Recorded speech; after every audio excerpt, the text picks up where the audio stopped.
اب میں گزارش کر رہا ہوں آج کی محفل کے روح رواں، آج کے اس پروگرام کے منتظم مدرسہ امداد العلوم کے محتمم، ہم سب کے چہیتے جناب حافظ محمد اکبر صاحب سے میں گزارش کر رہا ہوں کہ وہ تشریف لائیں اور خطبہ استقبالیہ پیش کریں، اپنے تاثرات پیش کریں۔ السلام علیکم ورحمۃ اللہ وبرکاتہ۔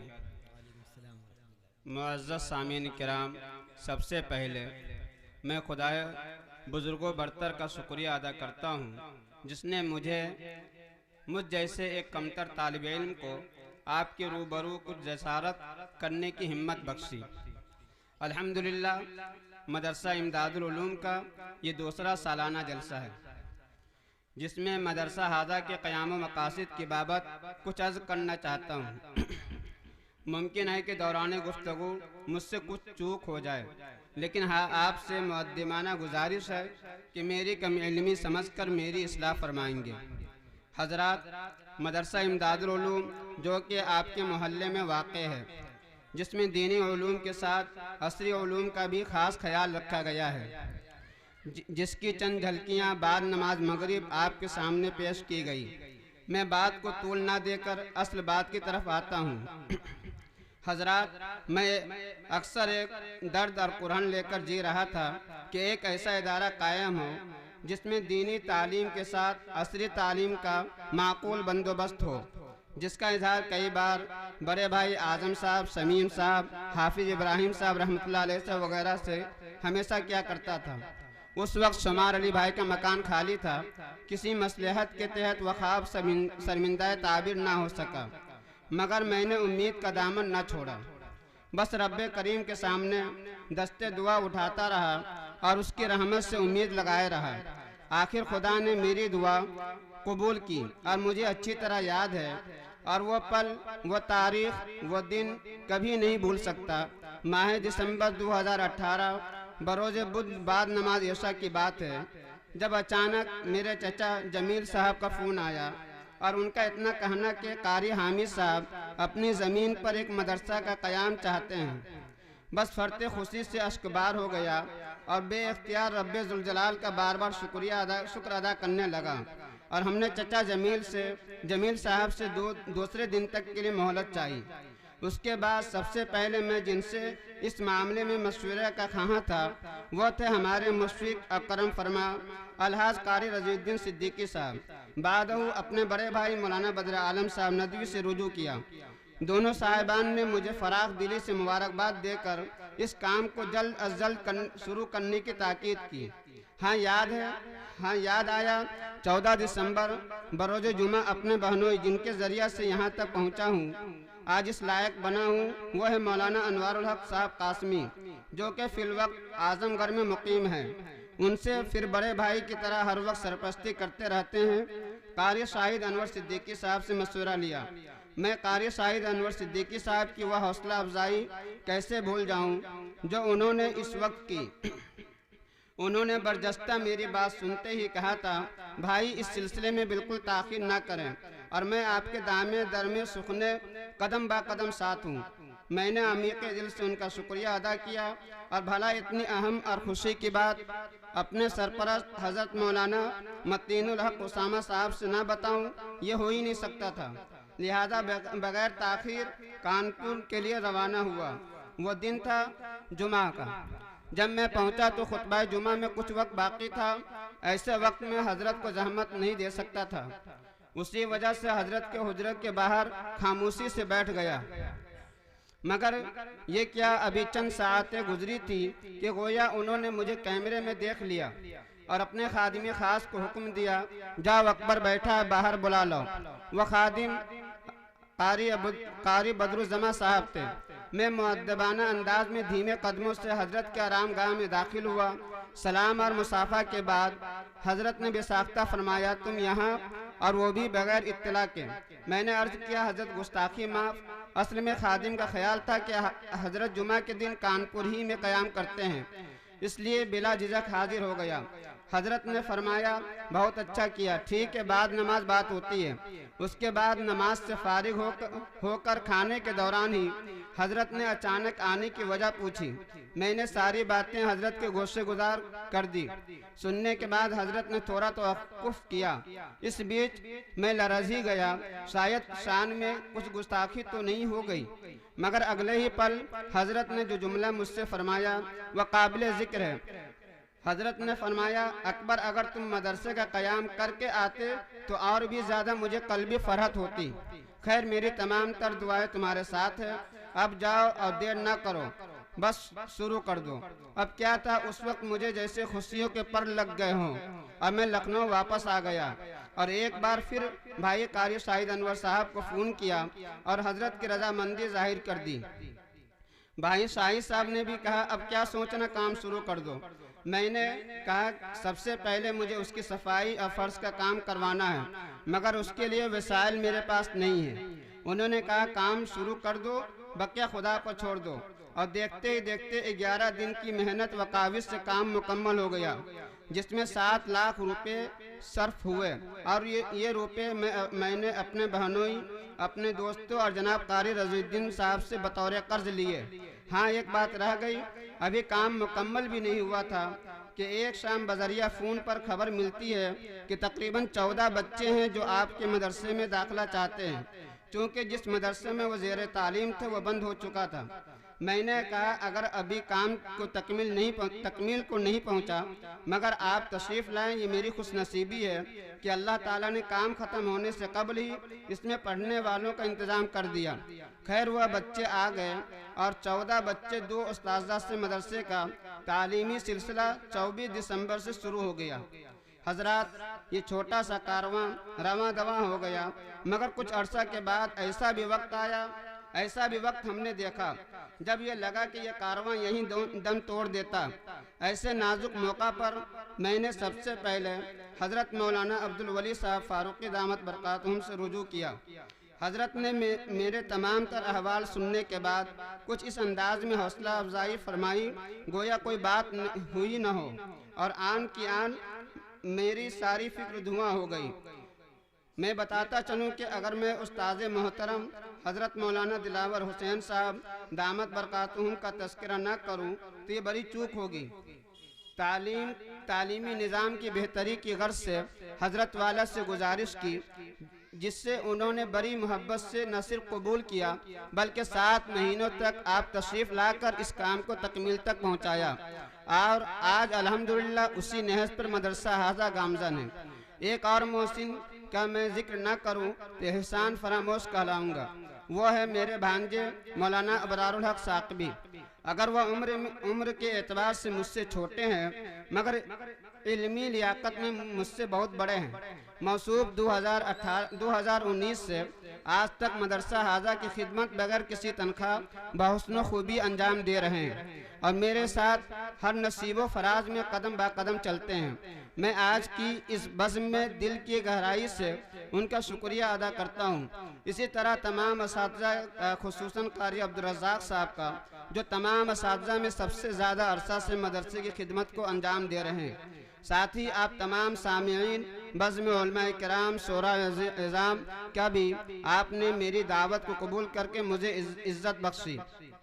حضرات آخری بات کہہ کر میں اپنی جگہ لوں گا، اور ایک بار پھر دہرانا چاہتا ہوں کہ اس مدرسہ کو میں بالکل ماڈرن مدرسہ بنانا چاہتا ہوں، جس سے ایک حافظ اردو کے ساتھ ساتھ ہندی، انگریزی، سائنس اور ریاضی کی تعلیم سے مالا مال ہو کر فارغ ہو۔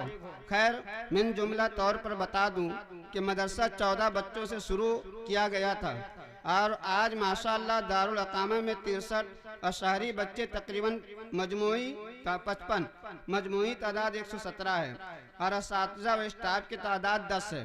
مدرسہ حاضہ کی ابتدا بھی قرض سے کی گئی تھی اور آج بھی مقروض ہے۔ مدرسے کا سالانہ خرچ تقریباً 21 لاکھ روپے کے آس پاس ہے۔ ہر مہینے میں 70 سے 80 ہزار روپے کا مدرسے پر قرض چڑھا رہتا ہے۔ رمضان سے 2 مہینہ قبل مدرسہ کے سرپرست جناب الحاظ قاری سید حامد علی صاحب رحمۃ اللہ علیہ سے پوری تفصیلی بات ہوئی اور سارے حساب کتاب ہوئے۔ انہوں نے کہا کوئی بات نہیں، قرض زیادہ ہو گیا ہے، میں بھی کوشش کرتا ہوں اور اپنے دوستوں سے ذکر کرتا ہوں۔ اور انہوں نے اپنے احباب سے ذکر بھی کیا اور انہوں نے بات کر کے مجھ سے بتایا میری بات ہو گئی ہے، اس سال رمضان میں کسی کو بھیجنا ہے، انشاءاللہ سب ٹھیک ہو جائے گا۔ مگر آپ کو معلوم ہے کہ اس سے پہلے ہی تقدیر غالب آ گئی اور آپ ایک حادثہ کے شکار ہو کر اپنے مالک حقیقی سے جا ملے۔ اللہ حضرت قاری صاحب رحمۃ اللہ علیہ کی بال بال مغفرت فرمائے اور جنت الفردوس میں جگہ مرحمت فرمائے، ان کے جملہ لواحقین کو صبر جمیل و نعم البدل عطا فرمائے۔ آپ تمامی حضرات سے مرحوم قاری صاحب اور مدرسہ حاضہ کے حق میں دعا کی درخواست ہے۔ ایک بار پھر صمیم قلب سے آپ سب کا شکریہ، بہت بہت شکریہ۔ السلام علیکم ورحمۃ اللہ۔ وعلیکم السلام۔ علی جناب حافظ محمد اکبر صاحب دامت برکاتہم العالیہ ناظم مدرسہ امداد العلوم سے گزارش کرتا ہوں کہ خطبہ استقبالیہ پیش کریں۔ السلام علیکم ورحمۃ اللہ وبرکاتہ۔ معزز سامعین کرام، سب سے پہلے میں اللہ رب العزت کا شکر ادا کرتا ہوں جس نے مجھ جیسے سراپا حقیر کو آپ جیسی شخصیت کے سامنے لب کشائی کا حوصلہ بخشا۔ حضرات، الحمدللہ آج یہ مدرسہ حاضہ کا چوتھا تقسیم انعامات کے نام سے پروگرام کا انعقاد کیا گیا ہے اور یہ میری خوش بختی ہے کہ اس پروگرام کی صدارت قاضی شہر حضرت مولانا خالد رشید صاحب فرنگی محلی دامت برکاتہم فرما رہے ہیں۔ میں عاقل دل سے ان کا استقبال کرتا ہوں اور شکر گزار بھی ہوں کہ حضرت میری دعوت کو قبول فرما کر عزت بخشی۔ ساتھ ہی آج کے پروگرام میں تشریف لائے ہوئے تمام مہمان کرام و علماء کرام، خصوصاً حضرت مولانا محمد مشتاق صاحب ندوی دامت برکاتہم، حضرت مولانا مزمل صاحب ندوی، قاری معراج الحق صاحب، جناب محمد احسن صاحب سباسر، ان سبھی حضرات کا اور دیگر حضرات کا بھی بہت شکر گزار ہوں۔ حضرات، آج میں معزز شخصیات کے سامنے ایک قرآن لے کر حاضر ہوا ہوں تاکہ اپنے دل کی اس قرآن کو آپ کے سامنے پیش کر سکوں۔ خصوصاً حضرت مولانا خالد رشید صاحب قبلہ کے پاکیزہ سماعت کے حوالے کرنا چاہتا ہوں، کیونکہ میں خوب جانتا ہوں کہ آپ کام کرنے والے کو نہ صرف پسند کرتے ہیں بلکہ حتی الامکان اس کی اصلاح اور حوصلہ افزائی بھی فرماتے ہیں۔ میں اصل بات کی طرف توجہ مبذول کراتا ہوں، یہ بتاتے ہوئے کہ الحمدللہ مدارس اسلامیہ جو شمار ہیں اور ان کے کام بھی لائق تحسین ہیں، مگر جو چیز اس چھوٹے سے ادارے کو دیگر اداروں سے ممتاز کراتی ہے وہ یہ ہے کہ اول دن ہی سے میں نے یہ عزم مصمم کر لیا تھا کہ اس ادارے میں کم از کم ناظرہ حفظ کے ساتھ ہندی انگریزی کی بھی ٹھوس تعلیم دی جائے گی۔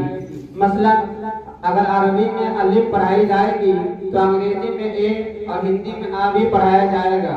یہ الگ بات ہے کہ ہندی انگریزی کی تعلیم میں بے شمار اخراجات ہیں اور میرے پاس وسائل کے راستے ہموار نہیں ہیں، مگر میں نے اس کی مطلب پرواہ نہیں کی، بس اللہ رب العزت پر توکل کر کے کمر بستہ ہو گیا اور آج الحمدللہ 2018 سے اپنے اسی خواب کو شرمندہ تعبیر کرنے میں کوشاں ہوں۔ حضرات، اس راستے میں سب سے پہلی دشواری یہ آئی کہ میں انگلش میڈیم کی ایسی کتابوں کی تلاش میں سرگردہ رہا جو ہو تو انگلش ہندی مگر اس کے مضامین خالص دینی ہو۔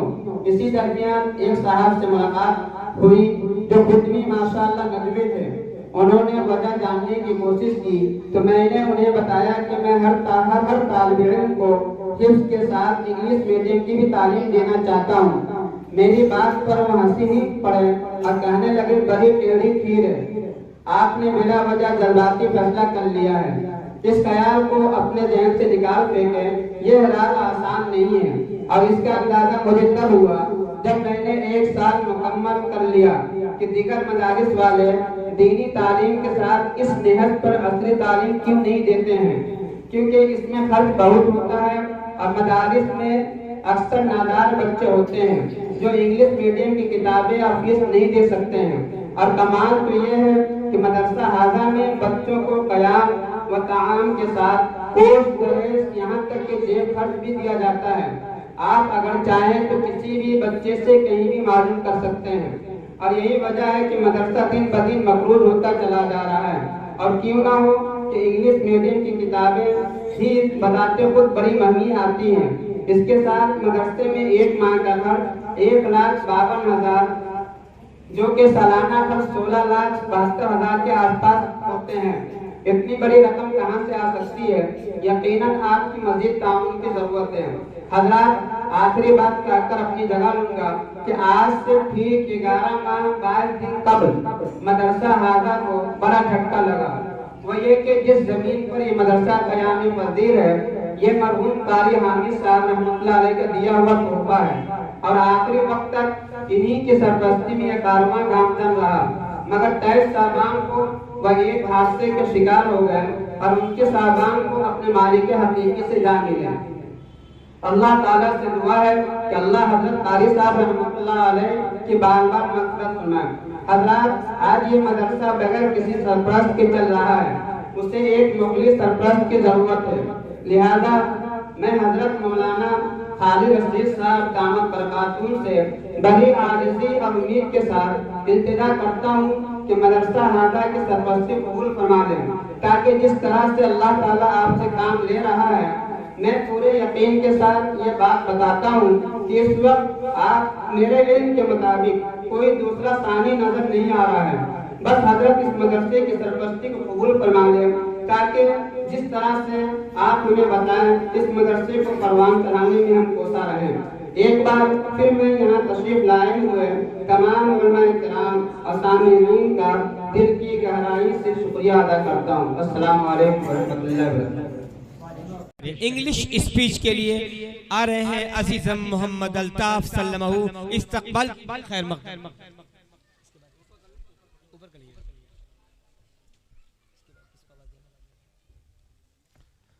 Assalamu alaikum wa rahmatullahi wa barakatuh to everyone present here today. I feel honor and blessed to be given this opportunity to give a speech on education.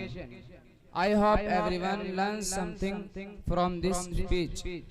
Education has been with us for ages and it has transformed the world around us. It was because of educating ourselves humans have invented technologies. Thank you. Assalamu alaikum wa rahmatullahi wa barakatuh. ماشاءاللہ، بہت خوب۔ یہ تھے عزیزم محمد الطاف جو انگریزی میں تقریر پیش کر رہے تھے۔ اب میں آواز دینا چاہوں گا محمد اسماعیل سلمہ جو کہ دعائے معصورہ پیش کریں گے۔ عزیزم محمد اسماعیل سلمہ دعائے معصورہ پیش کرنے کے لیے آ رہے ہیں۔ محمد حذیف اسٹیج پہ آ جائیں۔ السلام علیکم ورحمۃ اللہ وبرکاتہ۔ دعائے معصورہ۔ اللہم انی ظلمت نفسی ظلما کثیرا ولا یغفر الذنوب الا انت فاغفر لی مغفرۃ من عندک وارحمنی انک انت الغفور الرحیم۔ السلام علیکم۔ وعلیکم السلام ورحمۃ اللہ۔ محمد حذیف آ جائیں، اس کے بعد ابو عبیدہ نعت کے لیے تیار ہیں۔ السلام علیکم ورحمۃ اللہ وبرکاتہ۔ درود شریف۔ اللهم صل على محمد وعلى آل محمد كما صليت على إبراهيم وعلى آل إبراهيم إنك حميد مجيد۔ اللهم بارك على محمد وعلى آل محمد كما باركت على إبراهيم وعلى آل إبراهيم إنك حميد مجيد۔ السلام عليكم ورحمة الله وبركاته۔ بہت اچھے۔ اب میں آواز دینا چاہوں گا عزیزم ابو عبیدہ سلمہ نعت نبی پیش لیے تشریف لائیں۔ السلام علیکم ورحمۃ اللہ وبرکاتہ۔ یا میرے اللہ، یا میرے اللہ، یا میرے اللہ، یا میرے اللہ، میری قسمت جگانے کو خدا کا نام کافی ہے، ہزاروں غم مٹانے کو خدا کا نام کافی ہے۔ یا میرے اللہ، یا میرے اللہ، یا میرے اللہ، یا میرے اللہ۔ جو پوچھا کملی والوں نے کہا صدیق اکبر نے میرے سارے گھرانے کو خدا کا نام کافی ہے یا میرے اللہ یا میرے اللہ یا میرے اللہ یا میرے اللہ سلگتی آگ پر حبشی کے ہونٹوں سے صدا آئی سلگتی آگ پر حبشی کے ہونٹوں سے صدا آئی میری بگڑی بنانے کو خدا کا نام کافی ہے یا میرے اللہ یا میرے اللہ یا میرے اللہ یا میرے اللہ خدا کا ذکر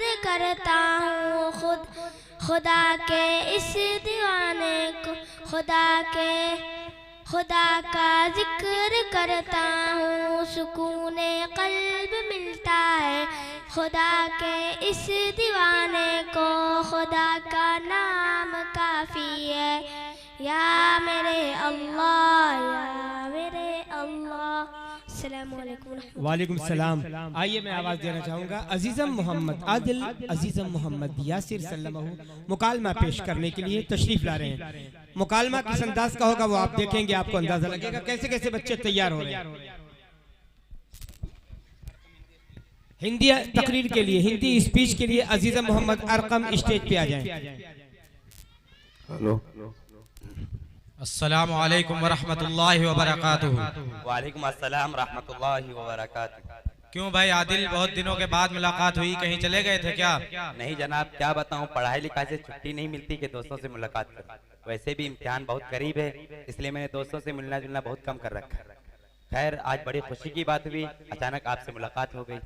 اچھا, تو آپ تعلیم سیکھ رہے ہیں, کس مدرسے میں تعلیم حاصل کر رہے ہیں؟ یاسر بھائی, میں لکھنؤ کے عظیم الشان مدرسہ امداد العلوم میں دینی تعلیم حاصل کر رہا ہوں. آج جمعرات ہے, اس لیے میں گھر والوں سے ملنے کے لیے آیا. مجھے بڑی خوشی ہوئی. عادل بھائی, میں کچھ آپ سے دینی معلومات حاصل کر سکتا ہوں؟ ضرور معلوم کیجیے, انشاءاللہ میں اپنی معلومات کے متعلق آپ کی علمی پیاس بجھانے کی پوری کوشش کروں گا.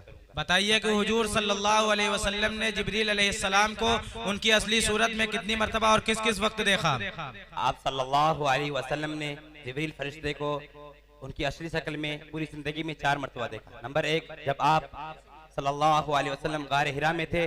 نمبر 2 معراج میں یعنی سدرۃ المنتہا پر. نمبر 3 مکہ کے مقام عزیات پر, یہ واقعہ نبوت کے قریب پیش آیا تھا. نمبر 4 آپ کے چچا حضرت حمزہ رضی اللہ تعالیٰ عنہ نے جب آپ سے عرض کیا کہ میں جبریل فرشتے کو ان کی اصلی شکل میں دیکھنا چاہتا ہوں, تو آپ نے خانہ کعبہ کے اوپر اترتے ہوئے دکھایا. حضرت حمزہ رضی اللہ تعالیٰ عنہ تاب نہ لا کر گشکا کر گر گئے. عادل بھائی, حضور صلی اللہ علیہ وسلم کے مونڈوں کے درمیان مہر نبوت کس نے لگائی اور مہر نبوت پر کیا لکھا ہوا تھا؟ جنت کے دربان رضوان نے آپ صلی اللہ علیہ وسلم کے مہروں کے درمیان مہر نبوت لگائی, اور مہر نبوت پر صرف انت منصور اور بعض نے کہا محمد رسول اللہ لکھا تھا. عادل بھائی, دنیا میں جنت میں حضور صلی اللہ علیہ وسلم کی شادی کن کن عورتوں سے ہوگی؟ آپ صلی اللہ علیہ وسلم کی شادی جنت میں دنیا کی 3 عورتوں سے ہوگی. نمبر 1 مریم بن عمران سے. نمبر 2 فرعون کی بیوی حضرت آسیہ سے. نمبر 3 حضرت موسیٰ علیہ السلام کی بہن حضرت کلثوم سے. عادل بھائی, حضور صلی اللہ علیہ وسلم کے دست مبارک سے دفن ہونے کا شرف کون سے صحابی کو حاصل ہوا؟ وہ صحابی حضرت عبداللہ جلبتاتین ہیں. عادل بھائی, حضور صلی اللہ علیہ وسلم کی قبر کس نے کھودی اور کیسے کھودی گئی؟ آپ صلی اللہ علیہ وسلم کی قبر بغلی کھودی گئی اور حضرت ابو طلحہ رضی اللہ تعالیٰ عنہ نے کھودی. عادل بھائی, حضور صلی اللہ علیہ وسلم کی قبر کی لحد مبارک پر کتنی اینٹیں رکھی گئیں اور وہ اینٹیں کچی تھی یا پکی؟ فرعون کو دریا میں ڈبایا وہ خدا ہے عادل بھائی, آپ صلی اللہ علیہ وسلم نے اپنے دست مبارک سے کبھی کسی کافر کو مارا ہے؟ جی ہاں, ایک کافر کو مارا ہے جن کا نام ابی بن خلف ہے. غزوہ احد میں آپ صلی اللہ علیہ وسلم کے ہاتھوں مارا گیا. عادل بھائی باوقت وصال آپ صلی اللہ علیہ وسلم کا آخری کلام کیا تھا؟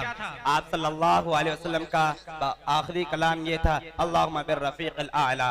ماشاءاللہ آپ نے میرے سوالات کا بڑا عمدہ جواب دیا اور میرے علم میں بڑا اضافہ ہوا. اللہ تعالیٰ آپ کو تمام مزید ترقیات سے نوازے. اچھا دیر زیادہ ہو گئی، اب چلتے ہیں، بعد میں ملاقات ہوگی انشاءاللہ. السلام علیکم. وعلیکم السلام رحمۃ اللہ.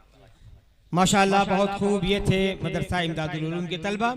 اور اگلے طالب علم سے ملاقات کراؤں عزیزم محمد ارقم سلمہ، ہندی اسپیچ کے لیے یعنی ہندی تقریر کے لیے آ رہے ہیں عزیزم محمد ارقم سلمہ. اس کے بعد عبداللہ فیصل. السلام علیکم ورحمۃ اللہ وبرکاتہ. سبھی کو بہت بہت سپربھات. میرا نام محمد ارقم ہے اور میں ککشا کے جی کا چھاتر ہوں.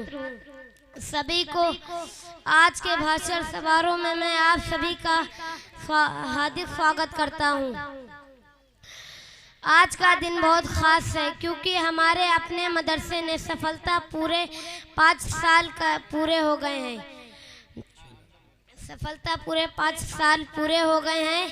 تو سب سے پہلے آپ لوگ اس کے لیے خوش ہو جائیں اور میں اس سماچار کو آپ کے سامنے السلام علیکم. وعلیکم السلام. آئیے ابو اسامہ اور عبداللہ فیصل مکالمہ پیش کریں. حنزلہ دعائیں پیش کرنے کے لیے تیار رہیں. حنزلہ اسٹیج پہ آ جائیں. جناب عبد المقتدر صاحب ہمارے بیچ موجود ہیں جو کہ ایوبی مسجد کے متولی ہیں. میں ان کا خیر مقدم کرتا ہوں. السلام علیکم ورحمۃ اللہ وبرکاتہ. وعلیکم السلام ورحمۃ اللہ وبرکاتہ. مزاج گرامی آپ کیسے ہیں؟ الحمدللہ بخیر ہوں. فرمائے بھائی جان آپ کیا کام کرتے ہیں؟ بھائی جان میں مدرسہ امداد العلوم میں تعلیم حاصل کرتا ہوں. بھائی جان آپ کتنے سال سے تعلیم پا رہے ہیں؟ بھائی مجھ کو اس مدرسے میں 4 سال ہو گئے ہیں. بھائی جان میں آپ سے کچھ دینی معلومات حاصل کرنا چاہتا ہوں. ضرور معلوم کیجئے. میں اپنی وسعت علم کے مطابق جوابات دینے کی کوشش کروں گا. بتلائیے آسمانی کتابوں کی کیا تعداد ہے؟ حق تعالیٰ نے انبیاء علیہ السلام پر 104 کتابیں نازل فرمائی ہیں جن میں سے 100 صحیفے اور 4 کتابیں ہیں. کون کون سے رسولوں پر کتنے صحیفے اور کتنی کتابیں نازل ہوئیں؟ 10 صحیفے حضرت آدم علیہ السلام پر، 50 صحیفے حضرت شیس علیہ السلام پر، 30 صحیفے حضرت ادریس علیہ السلام پر، 10 صحیفے حضرت ابراہیم علیہ السلام پر، تورات حضرت موسیٰ علیہ السلام پر، زبور حضرت داؤد علیہ السلام پر، انجیل حضرت عیسیٰ علیہ السلام پر، اور قرآن حضرت محمد سیدنا عربی محمد صلی اللہ علیہ وسلم پر نازل ہوا. زبور میں کتنی صورتیں اور کتنی آیتیں تھیں؟ زبور میں 1000 صورتیں تھی اور ہر صورت میں 1000 آیات تھی. زبور تورات کے کتنے سال بعد نازل ہوئی؟ زبور تورات کے 482 سال بعد نازل ہوئی. تورات میں کتنی صورتیں تھیں؟ تورات میں 150 صورتیں تھی جو سب کی سب اللہ کی حمد و ثنا وعظ و دعا پر مشتمل تھی. انجیل زبور کے کتنے سال بعد نازل ہوئی؟ انجیل زبور کے 1050 سال بعد نازل ہوئی. انجیل میں صورتیں تھیں یا نہیں؟ جی ہاں انجیل میں صورتیں تھی جن میں سے ایک صورت کا نام سورہ المثال تھا. قرآن کریم انجیل کے کتنے سال بعد کس مہینے میں کس تاریخ میں نازل ہوا؟ قرآن کریم انجیل کے 700 سال بعد رمضان المبارک کی 25 تاریخ کو نازل ہوا.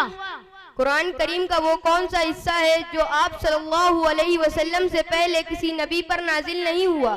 قرآن کریم کا وہ حصہ جو دوسرے نبی پر نازل نہیں ہوا یہ ہے: نمبر 1 سورہ الفاتحہ، نمبر 2 آیت الکرسی، نمبر 3 سورہ بقرہ کا آخری رکوع.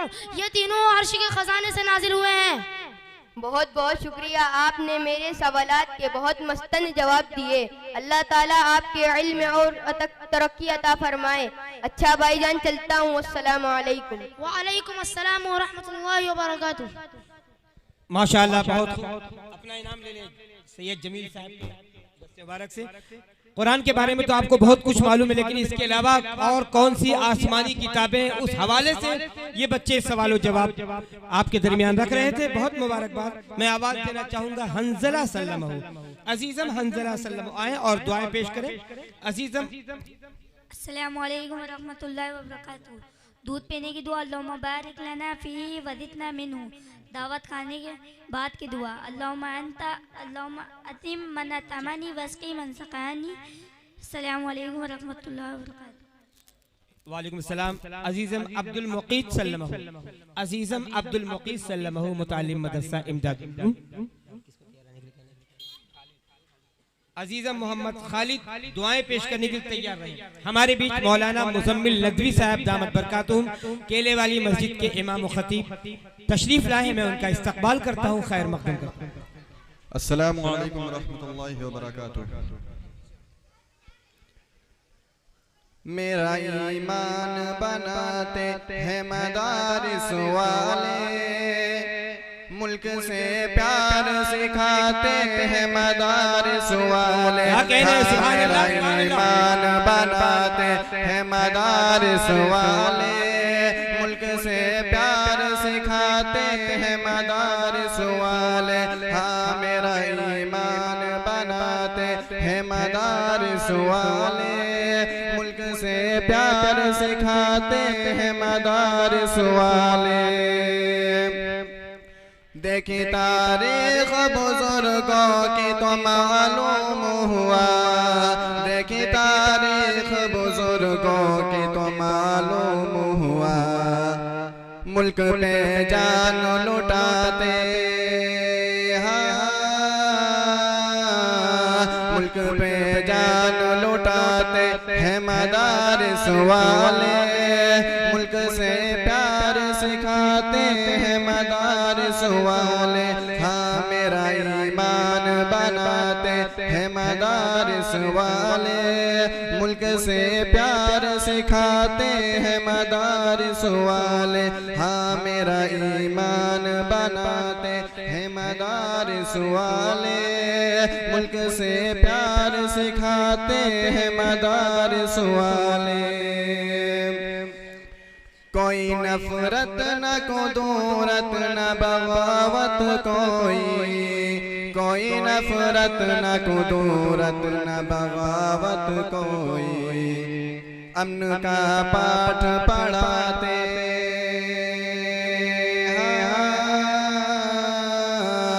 امن کا پاٹھ پڑھاتے ہیں مدارس والے، ملک سے پیار سکھاتے ہیں مدارس والے. ہاں میرا ایمان بناتے ہیں مدارس والے، ملک سے پیار سکھاتے ہیں مدارس والے.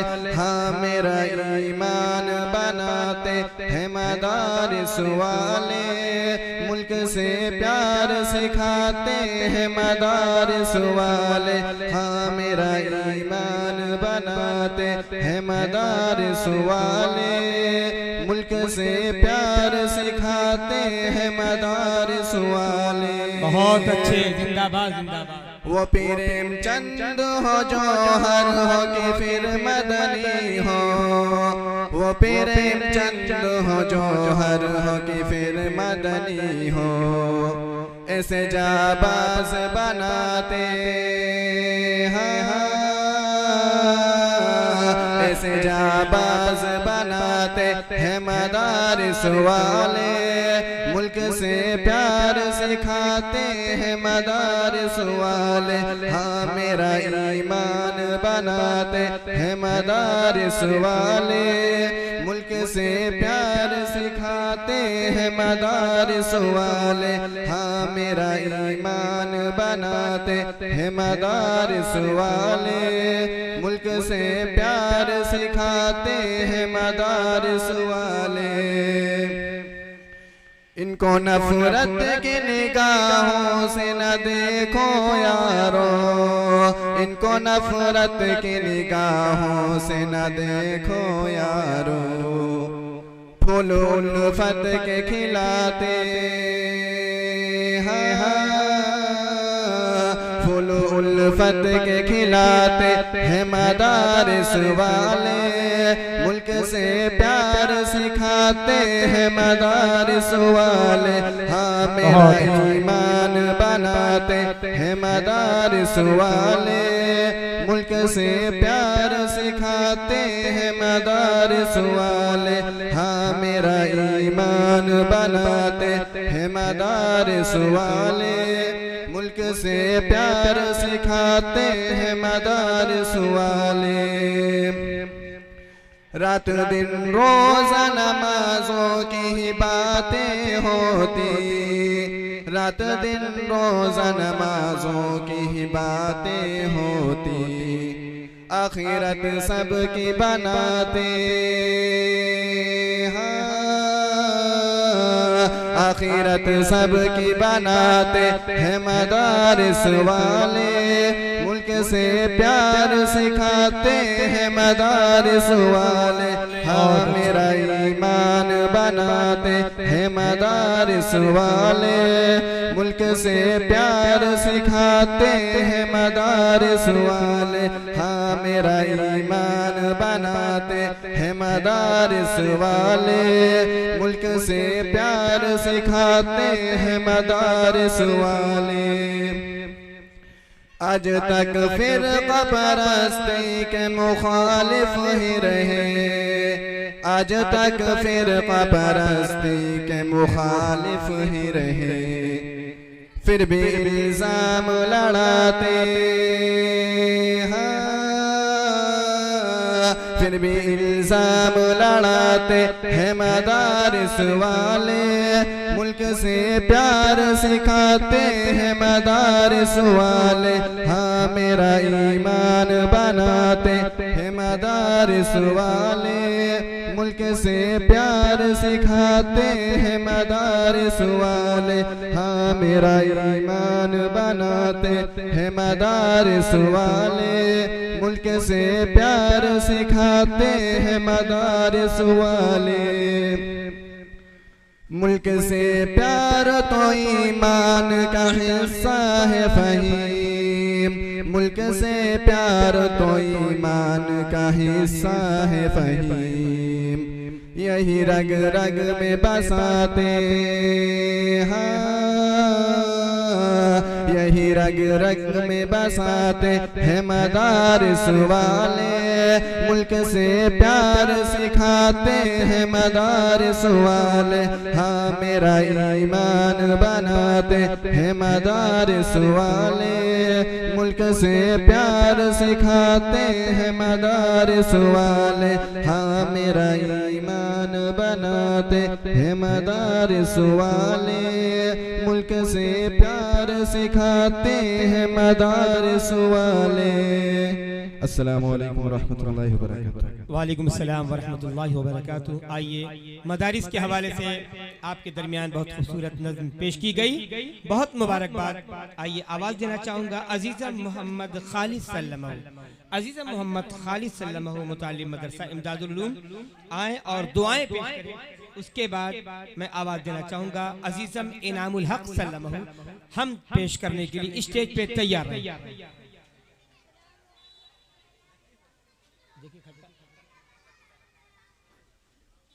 مائک کے سیٹ اپ پہ جو لوگ بیٹھے ہیں وہ اپنی ذمہ داری کو دیکھیں۔ مائک نہیں چالو ہے، ٹھیک ہے چالو ہو گیا۔ السلام علیکم ورحمۃ اللہ وبرکاتہ۔ آئینہ دیکھنے کی دعا، اللہم انتا حسنتا خلقی فحسن خلقی۔ افطار سے پہلے کی دعا، اللہم لک صمت وبک آمنت وعلیک توکلت وعلی رزقک افطرت۔ زمزم پینے کی دعا، اللہم انی اسألوک علما نافعا ورزقا واسعا وشفاء من کل داء۔ السلام علیکم ورحمۃ اللہ وبرکاتہ۔ وعلیکم السلام ورحمۃ اللہ۔ آئیے میں آواز دینا چاہوں گا عزیزم انعام الحق سلمہ جو کہ حمد پاک پیش کرنے کے لیے آ رہے ہیں۔ ہمارے درمیان حافظ محمد عامر صاحب ہر کوئی تشریف لا چکے ہیں، جناب مولانا عادل ندوی صاحب، مولانا مفتی شہزاد عالم ندوی صاحب اور جناب صادق امین صاحب تشریف لا چکے ہیں. میں ان کا استقبال کرتا ہوں. مولانا یامین ندوی صاحب استاد مدرسہ مظہر الاسلام لکھنؤ تشریف لا چکے ہیں. ہم ان کا پرتپاک استقبال کرتے ہیں اور آپ کو بتانا چاہتے ہیں آج کے اس خوبصورت پروگرام کی سرپرستی فرمانے والی شخصیت معروف عالم دین قائد ملت سنی مجلس عمل کے بانی و صدر محترم حضرت مولانا عبدالولی فاروقی صاحب دامت برکاتہم تشریف لا چکے ہیں. کچھ ہی دیر میں انشاءاللہ اسٹیج پہ تشریف لے آئیں گے. السلام علیکم ورحمۃ اللہ وبرکاتہ.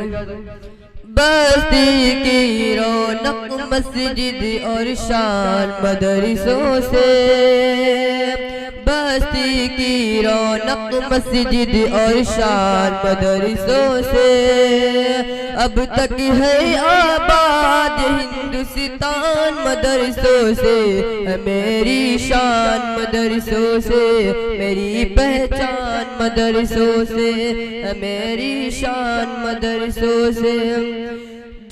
اور اس خوبصورت مدرسے اور خوبصورت اور اہم پروگرام میں تشریف لائے تمام دیگر حضرات اور مدرسے کے تمام پیارے پیارے بچوں. اللہ تبارک و تعالیٰ قرآن مجید میں ارشاد فرماتا ہے کہ اِنَّا نَحْنُ نَزَّلْنَا الذِّكْرَ وَإِنَّا لَهُ لَحَافِظُونَ، یعنی بے شک قرآن کو ہم ہی نے نازل کیا ہے اور ہم ہی اس کی حفاظت فرمانے والے ہیں. یعنی اللہ نے اپنی مقدس کتاب کی حفاظت کا خود وعدہ فرمایا ہے. علماء کرام تفسیر میں اس قرآن مجید کی اس آیت کے ایکسپلینیشن میں یہ بات تحریر فرماتے ہیں کہ اس سے یہ نہ سمجھا جائے کہ اللہ تبارک و تعالیٰ قرآن مجید کو صرف ایک کتابی شکل میں اس کی حفاظت کا وعدہ فرما رہا ہے، بلکہ اس کے اندر اور سینکڑوں قسم کے وعدے ہیں. مثال کے طور پر اس میں اللہ تعالیٰ اس بات کا بھی وعدہ فرما رہا ہے کہ جو لوگ قرآن مجید کو پڑھیں گے، جو لوگ قرآن مجید کو یاد کریں گے، جو لوگ قرآن مجید کو حفظ کریں گے، جو لوگ قرآن مجید کی تعلیم کو عام کریں گے، جو لوگ قرآن مجید کی تعلیم کا بندوبست کریں گے، اور جو لوگ ایسے ادارے جن اداروں میں قرآن کی تعلیم دی جائے گی ان کی مدد اور امداد کریں گے، ان تمام قسم کے لوگوں کا اللہ تعالیٰ حفاظت کا وعدہ فرما رہا ہے. لہذا بحیثیت ایک مسلمان کسی کے بھی ذہن میں ذرہ برابر رتی برابر بھی یہ شک و شبہ نہیں ہوا کرتا کہ اللہ کے کسی بھی وعدے میں ذرہ برابر بھی شک و شبہ کی گنجائش نہیں ہوتی. لہذا ہم اہل ایمان کا یہ ایمان کا ایک لازمی جز اور حصہ ہے کہ ہم لوگ اس بات کو یقینی بنانے کی ہر ممکن کوشش کرتے ہیں کہ اپنے بچوں کو اعلیٰ سے اعلیٰ قرآن مجید کی تعلیم اور علم سے وابستہ کریں. آج کے اس دور اور آج کے زمانے میں بھی اگر ہم سے مراد تمام مسلمان اس بات کا تحیہ اور عزم کر لیں کہ ہم ماڈرن ایجوکیشن کے ساتھ ساتھ اپنے بچوں کو قرآن کی اعلیٰ سے اعلیٰ تعلیم دیں گے تو کوئی وجہ نہیں کہ اللہ تبارک و تعالیٰ ایک بار پھر سے ہماری اس قوم کو اور ملت کے نوجوانوں کو اور آنے والی نسل کو اور آنے والی جنریشن کو اسی مقام اور مرتبے پر نہ پہنچا دے جس مقام اور مرتبے پر کبھی مسلمان ہوا کرتے تھے. اپنے اس عظیم الشان ملک میں تعلیم کے ذریعے ہی ہم اپنے تمام حقوق کو حاصل کر سکتے ہیں. اللہ کا یہ بڑا کرم ہے کہ اللہ نے ہمیں اور آپ کو ایسے ملک میں پیدا کیا ہے جس ملک کا آئین، جس ملک کا سنویدھان، جس ملک کا کانسٹیٹیوشن ہر شہری کو برابر کے اختیارات دیتا ہے اور ہمیں اقلیت میں ہونے کی حیثیت سے، ہمیں مائنورٹی میں ہونے کی حیثیت سے اس بات کا پورا قانونی حق دیتا ہے کہ ہم اپنے ادارے قائم کریں اور اپنے اداروں کو اپنے حساب سے قانون کے دائرے میں رہتے ہوئے اس کو ایڈمنسٹر کریں اور اس کو مینیج کریں. اور ہمارے ملک میں ہمیشہ سے روز اول سے علماء کرام نے اس بات کو یقینی بنانے کی ہر ممکن کوشش، نہ صرف یہ کوشش بلکہ کامیاب کوشش کی ہے کہ ملک کے کونے کونے اور ملک کے چپے چپے میں مدارس اسلامیہ اور مکاتب اسلامیہ قائم کیے جائیں. اللہ کا بڑا یہ کرم رہا ہے کہ ہمارے علماء کرام کو اس میں مکمل کامیابی حاصل ہوئی. جس کا نتیجہ یہ ہے کہ ملک کا کوئی بھی خطہ اس وقت اللہ ماشاءاللہ ایسا نہیں ہے جہاں پر کہ مدارس اور مکاتب قائم نہ ہوں۔ ان مدارس اور ان مکاتب کا جو بنیادی مقصد جس کو لے کر علماء کرام چلے وہ یہ کہ کم از کم ہم ان مکاتب سے ان مدارس سے ایسے بچے تیار کریں جو مساجد میں پانچ وقت حی علی الصلاۃ حی علی الفلاح کی صحیح طور پر صدا لگا سکیں اور اس ملت کو صحیح طور پر نماز کی امامت فرما امامت فرمائیں اور ملت کو دین اور شریعت کی راہ پر آگے لے جانے میں ان کی مکمل اور کامل رہنمائی فرمائیں۔ اس سلسلے میں ہمیں کامیابی اور مکمل کامیابی حاصل ہوئی ہے۔ ہر دور اور ہر زمانے کے میں اپنے مقاصد ہوا کرتے ہیں، اپنے تقاضے ہوا کرتے ہیں۔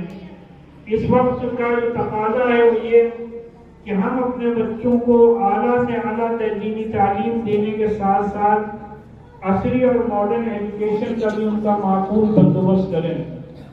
اس سلسلے میں ہمارے جناب اکبر صاحب نے جو یہ مدرسہ امداد العلوم یہاں قائم کیا، جہاں پہلی بار آنے کا موقع ملا، اکبر بھائی سے تعلقات تو بہت پرانے ہیں لیکن ہمیں نہیں معلوم تھا کہ ان کے اندر بھی کوئی صلاحیت ہے۔ اصل میں ہمارے یہاں جلسے جلوس میں وقت بہت لگ جاتا ہے، جس کی وجہ سے جو بنیادی کام ہوا کرتے ہیں اس سے کہیں نہ کہیں ہم دور ہو جاتے ہیں۔ ضرورت اس بات کی ہے، وقت کا تقاضا یہ ہے کہ جلسے جلوس کے ساتھ ساتھ یہ جلسے جلوس کو کم سے کم کر کے ہم اپنے تمام وسائل، اپنے تمام ریسورسز، اپنی تمام طاقتیں، اپنے تمام روپیہ اور پیسہ اس جیسے اداروں پر صرف کریں۔ اور ہمیں یقینی طور پر ہر شخص کو کام کرنے والے پسند آتے ہیں۔ ابھی یہاں احسن صاحب تشریف فرما ہے، یہ ہمیں اس وجہ سے پسند ہے کیونکہ یہ زمینی سطح پر اتر کے کام کرتے ہیں۔ لوگ کارپوریشن کا، ایم ایل اے کا، ایم پی کا الیکشن کو جیتتے ہیں بڑی تعداد میں، لیکن زمینی سطح پر کام کرنے والے آپ کو کم ملیں گے۔ تو ہمارے احسن بھائی یا یہاں پہ اور جو حضرات اس ایریا کے تشریف فرما ہیں، ان کی بھی یہ مذہبی، دینی، قومی اور ملی ذمہ داری ہے کہ اس ادارے کی طرف توجہ دیں۔ اور جس طریقے سے اکبر بھائی نے اور ان کے تمام رفقا نے، تمام اساتذہ کرام نے اس ادارے کو سجانے اور سنوارنے کا کام کیا ہے، اس کے لیے میں حضرات کو مبارکباد پیش کرتا ہوں۔ جتنے سلیقے کے ساتھ اور جتنے شاندار پیمانے پر آپ حضرات نے ہم لوگوں کا استقبال کیا، اس کے لیے بھی ہم ممنون اور مشکور ہیں۔ اور جو خطبہ استقبالیہ پڑھا گیا، اس میں جو باتیں کہی گئی ہیں ان کی طرف بھی انشاءاللہ توجہ دی جائے گی۔ اور ہمارے قاری ریحان صاحب نے جو قرآن مجید کی بہترین تلاوت کی، بہترین لہجے میں تلاوت کی، اس کے لیے میں ان کو مبارکباد پیش کرتا ہوں۔ ہمارے اسٹوڈنٹس نے جو انگلش میں تقریریں کی، ان کو میں مبارکباد پیش کرتا ہوں، اور اس سے زیادہ ان کے اساتذہ کرام کو، ان کے والدین کو، جنہوں نے کہ اس ادارے میں بچوں کو بھیجنے کا فیصلہ کیا۔ تمام اساتذہ کرام کو اس بات کی بھی مبارکباد پیش کرتا ہوں کہ تمام بچے اللہ کے کرم سے صاف ستھرے ڈریس میں اور ایک آرگنائز وے میں بچے یہاں پہ موجود ہیں، کیونکہ اکثر ہمارے اداروں میں صاف اور صفائی اور ہائیجین کی طرف توجہ کم دی جاتی ہے، جبکہ مذہب اسلام میں صاف صفائی اور ہائیجین کو بنیادی اہمیت حاصل، اور ہمارے ادارے صاف اور صفائی اور ہائیجین میں ایک دم ٹاپ پہ اور نمبر 1 ہونا چاہیے۔ ہمیں اپنے اداروں میں اس کی طرف بھی توجہ کرنی ہوگی کہ روزانہ ہمارے بچے نہا دھو کر کے صاف ستھرے اسکول ڈریس میں آئیں، وقت پہ کلاس شروع اور کمپلیٹ ڈسپلن ہو۔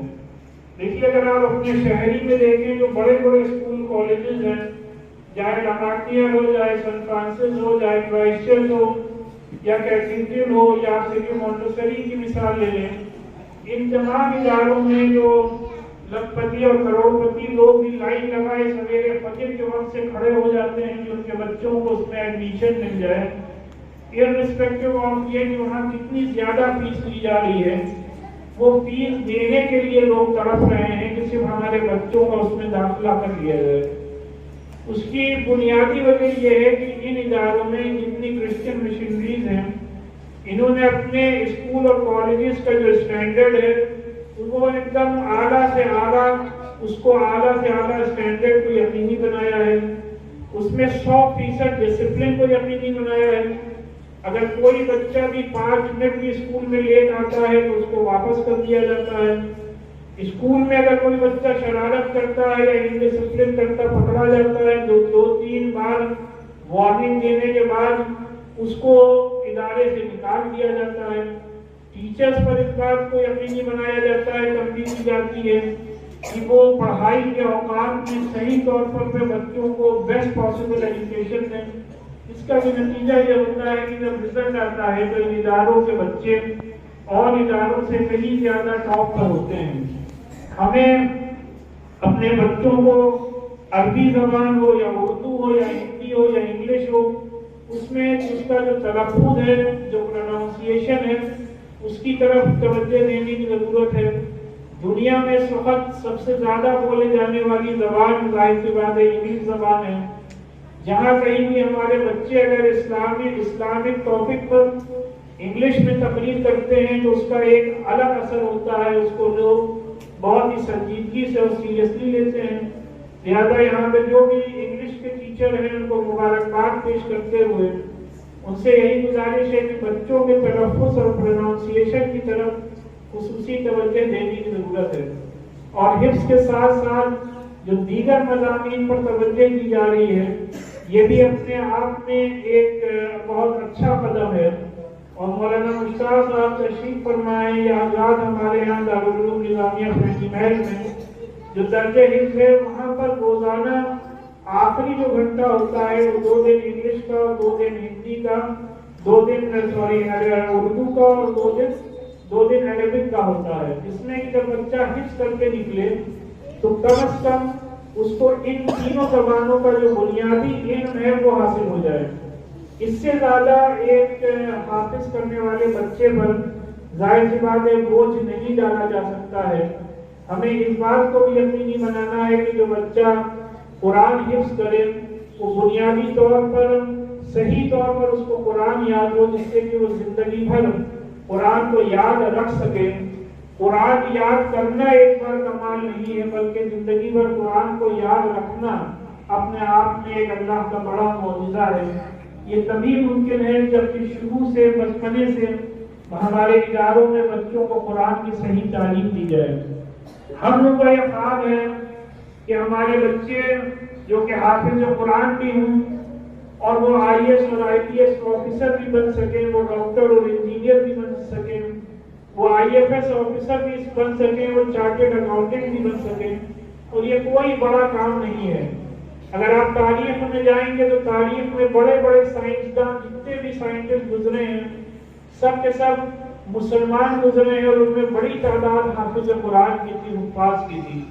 لہذا آج کے دور میں اپنے اس ملک میں بڑے پیمانے پر مختلف اسٹیٹس میں اس بات کی کوشش ہو رہی ہے کہ ہمارے مدارس سے نکلنے والے وہ بچے جو بچے کے عالم اور مفتی بننا چاہیں تو ان کے لیے اچھے مدارس کا انتظام ہو، اور وہ اللہ کرم سے ہے، اور وہ بچے جو ڈاکٹر یا انجینئر یا IAS یا IPS آفیسر بننا چاہتے ہیں تو ان کے لیے بھی کہیں پر بھی کوئی دشواری نہ ہو، اور ایسا نہ ہو کہ ان کی خواہشات کو پورا نہ کیا جا سکے۔